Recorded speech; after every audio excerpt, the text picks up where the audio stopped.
ए त फेरि आइस त बिना म कति खुसी थिएँ त फेरि मेरो लाइफमा आइस आए काका मसँग नआइयो त बिनै खुसी तपाईसँग एउटा कुरो सोध्नु थियो कि तपाईको जस्तै पेट बनाउने कसरी हो भन्ने कुरो भन्नु पर्यो काका 2 थाल घिच्ने गर्न त्यहाँबाट चाहिँ नबर पेट आउँछ 2 थाल घिच्ने बिहान बेलुका त्यहाँबाट त चाहिँ नबर भइहाल्छ काका तपाईँ म त चिप गर्नु भएको थियो के गर्नुपर्छ तपाईँले भन्नु मैले त खालि त्यो मसला मात्रै हाल्ने हो कि भुट्ने पनि अरू थिए भुट्न पनि मैले पर्दैन मसला नुन अनि तेल अनि त्यसलाई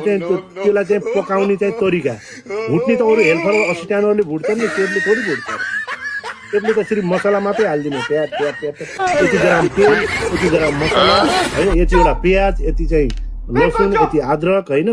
यति चाहिँ यो सामान त्यो सबै टेस्ट ल्याउनु पर्यो कि खाना बिग्रनु भयो त्यो सेफको काम गर्ने त अरू हुन्छ हामीले त्यहाँ भुटेर थोरै बसिन्छ म भन्दैछु अझै पनि लास्ट वार्निङ ड्राइभर माइलो